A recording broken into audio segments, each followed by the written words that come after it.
Hi friends, today let us see the basic concepts behind the working of an RC circuit. RC circuit basically is made up of R, the resistance, and C, a capacitance.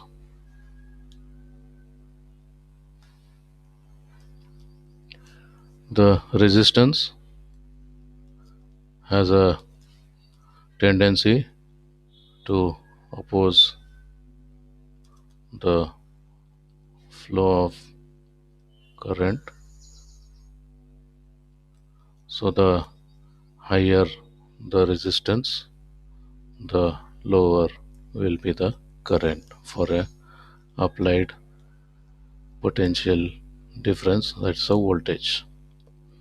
The property of a capacitor is to store the energy in the form of potential energy,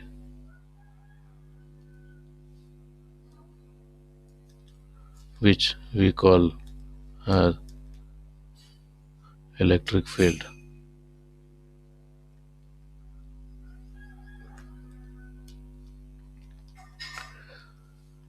So the circuit will consist of two components, one is R and one is C. Now depending on how the two are configured, we have different activities, different operations to be performed. So the simplest we can talk of is a series resistor and a shunt capacitor.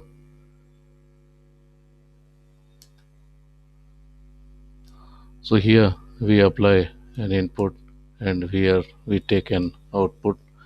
So that means in general it's a series RC circuit, and between these two an input is applied and here an output is measured.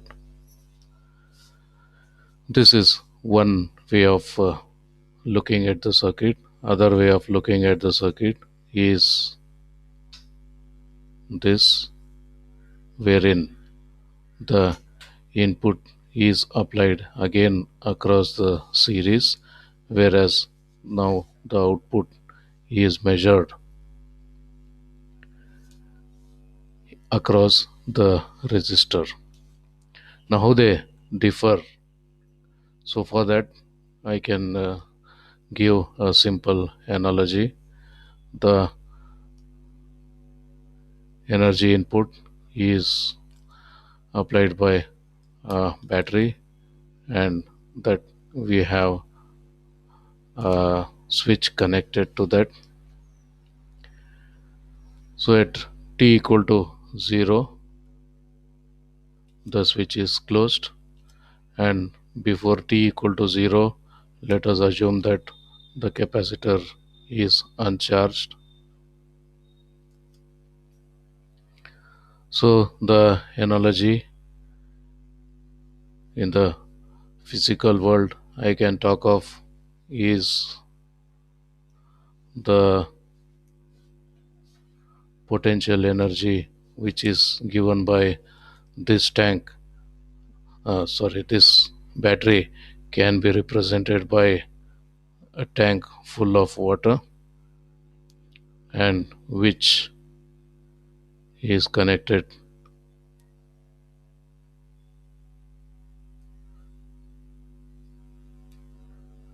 to another tank via a pipe, and there is a switch here or a wall here which is acting equivalent to this switch.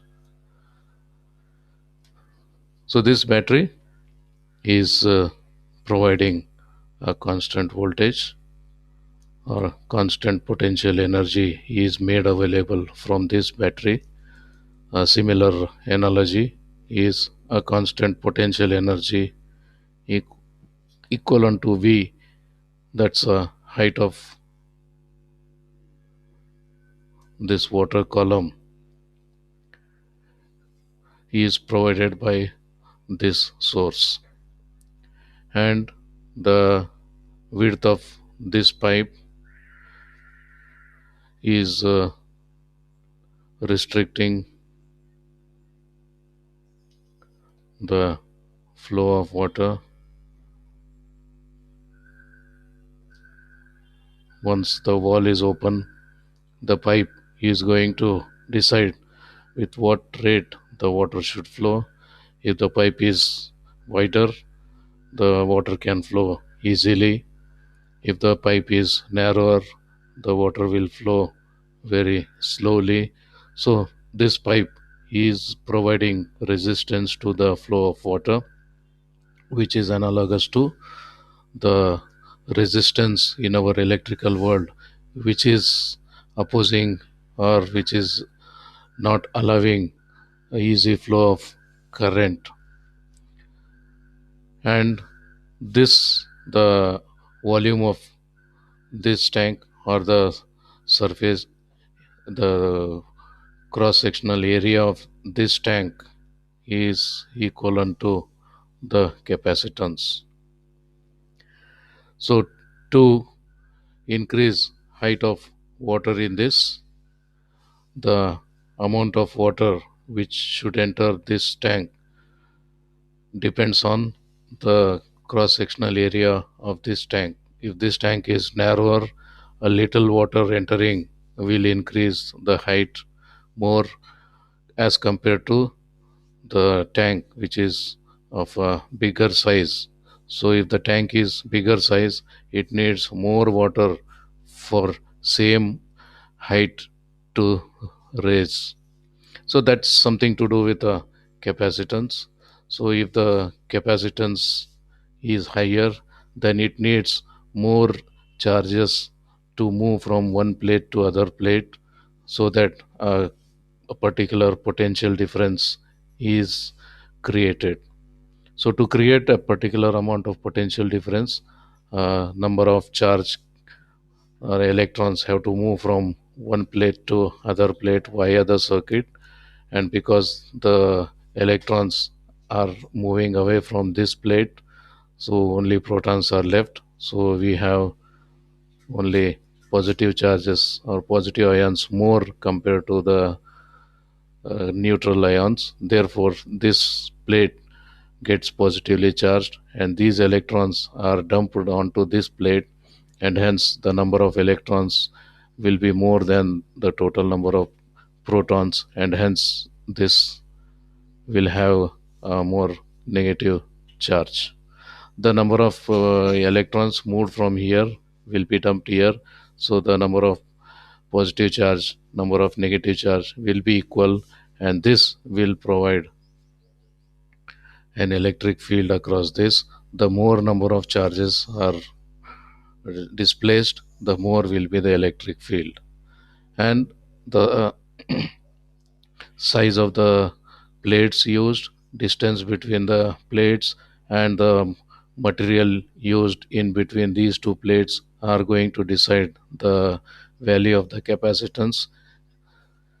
So the higher the value of capacitance, more charges need to be displaced. Similar to that, the higher is the capacity of the tank, more water needs to enter so as to provide a particular amount of height in this column. Okay, then what would happen if we start a whole experiment when this tank is full and this tank is empty? That's what we mean to say. So we have a resistance on the way between our output, which is the capacitor or the tank here, and the input is provided from this tank, and the wall represents this switch, and the size of the pipe is going to uh, resist the flow of water, as this resistor is opposing the flow of current. So this similarity, you can just look at it. So we are starting our experiment with uncharged capacitor. That means no water in this tank. So at t equal to 0, the valve is opened, and once the valve opens, this water starts flowing. And once water starts flowing, what would happen? So let me check. So let me uh, talk about height of this one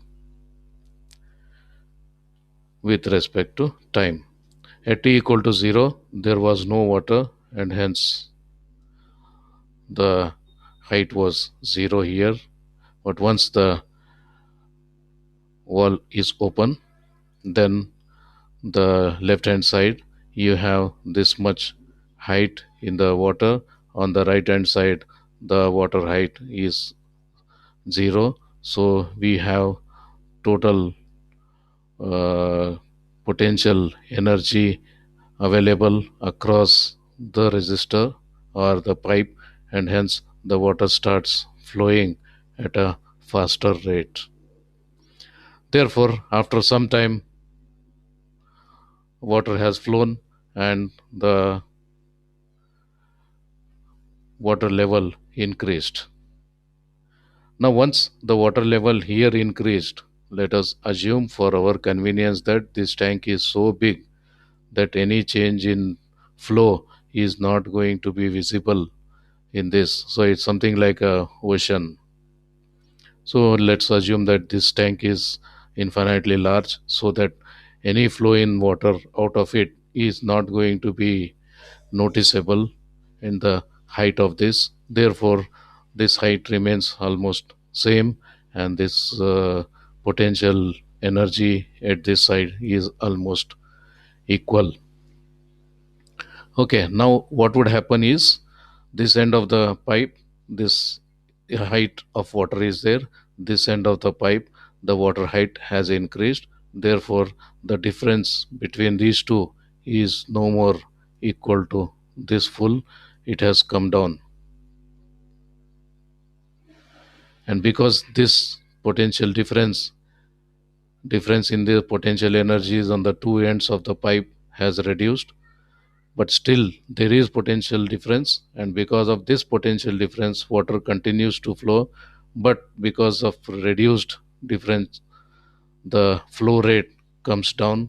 Therefore, the first time it has flowed very fast, but next time it will flow little slowly, and hence the change is not equal to the earlier one, so it will little slow down. How do you know that? Yes, if you just look at the, so here this is the speed with which it was increasing, and later this is the speed with which it is increasing. So after two periods of time, the water level has come to this. Now the potential difference between these two ends again reduced, and because of which the flow rate further reduces, and hence in a given time the amount water moved from this tank to this tank is reduced, and hence the increase in this tank is less compared to the initial increase, and hence after three time steps this is where it could be, and now this further reduced, so it further slows down, and this slows down, this further reduces, this further slows down and slows down and slows down and slows down, and finally when this reaches this level, there won't be any difference in potential energies across the pipe, and hence no more water will flow.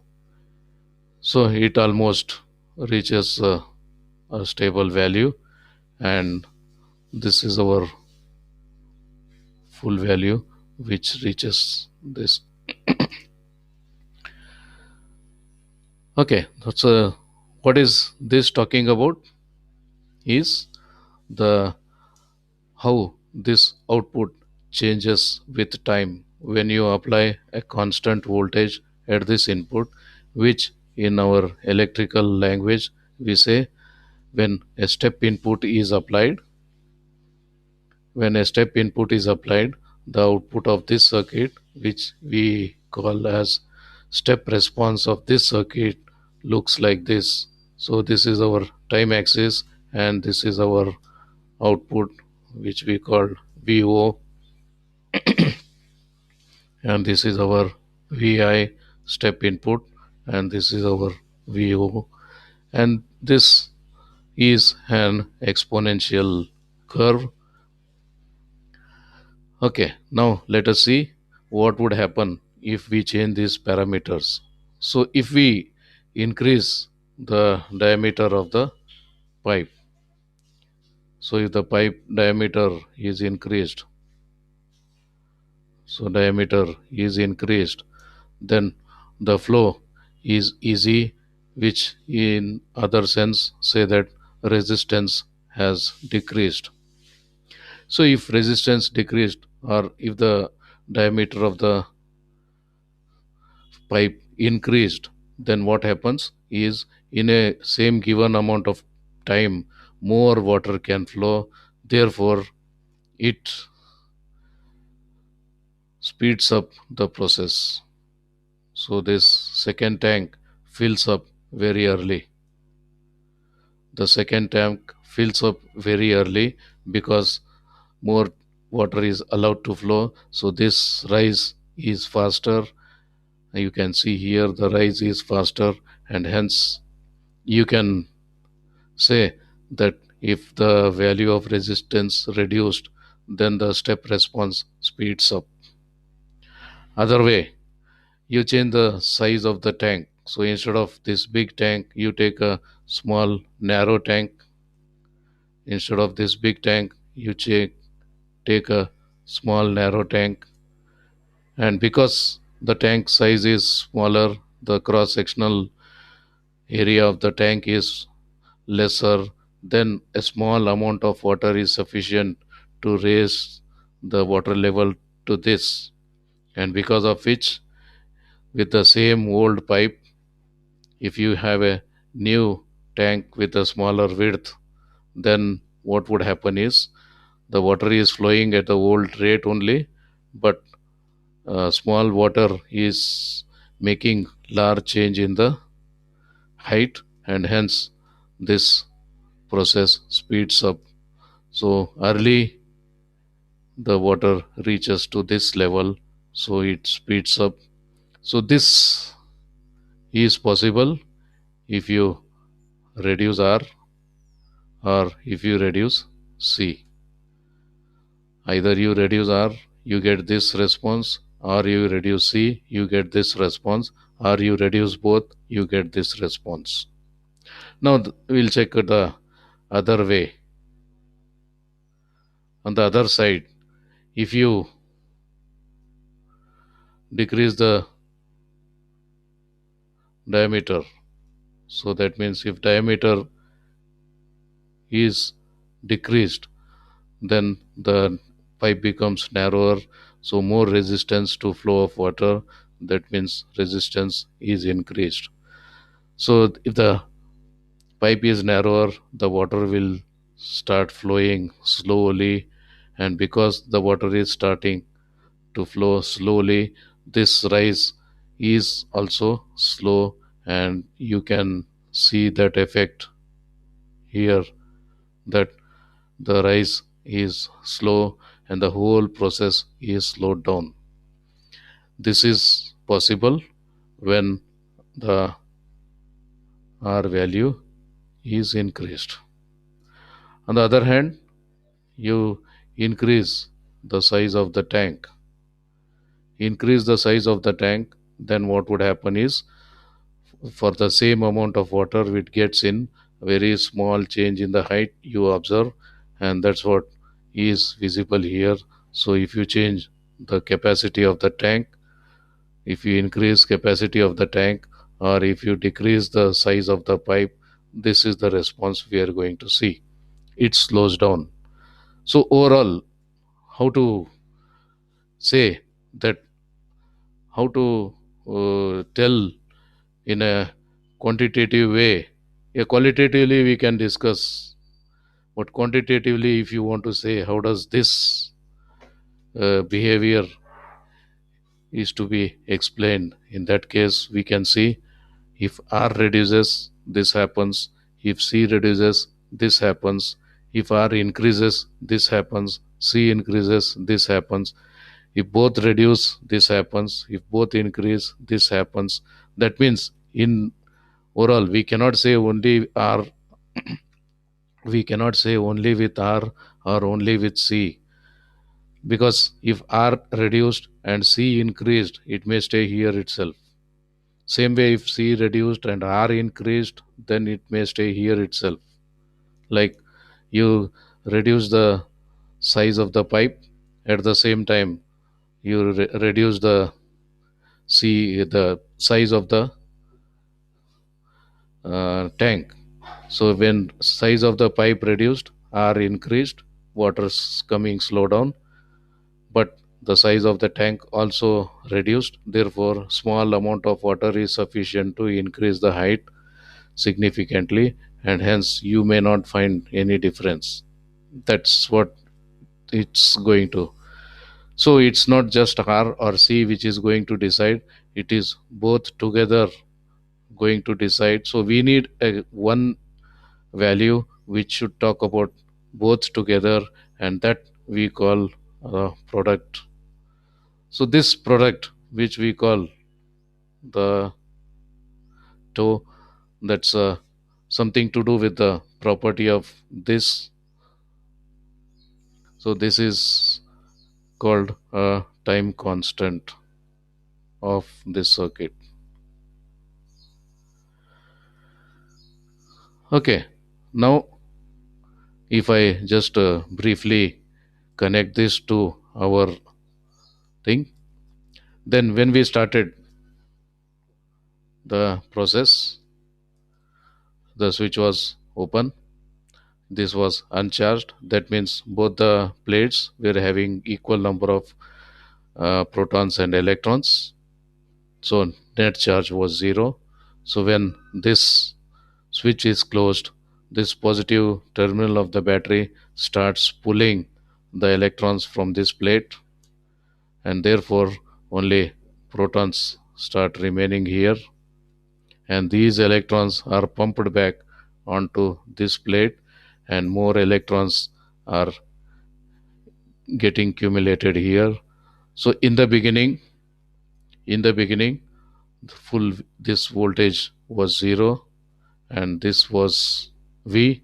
So at this point we had V, at this point we had zero, and full potential difference of V was applied across R, and hence maximum current was flowing.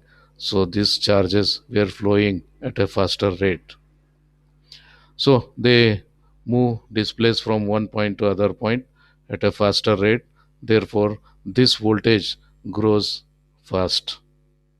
But as the voltage grows across this voltage also changes. So the difference between these two, which is V minus V naught, reduces. As V increases, V minus V naught reduces. As V minus V naught reduces, So as time increases, v naught increases. As v naught increases, v minus v naught decreases. As v minus v naught decreases, then the current flowing through the R also reduces. And if current flowing through R reduces, then the charging process will slow down, and therefore the output the output change is also slowing down. Output is not reducing, the change in the output is reducing. That is the way it is changing. Initially it is fast, then slower, then slower, then slower, then slower, and so on. So that's how. And this charge displacement continues till this output becomes V. Once this becomes V, then V minus V, this net potential difference across this resistor is zero. And once voltage across this is zero, no more current will flow. And no more current flows, no changes in the uh, number of electrons on the two plates, and hence the voltage across this will remain constant, will continue to be equal to V as long as this circuit is not disturbed. And that's how a simple RC circuit works. I can just try to give this analogy to explain how does this circuit work. Some more are available so in our forthcoming series. So please do continue watching. Thanks for watching.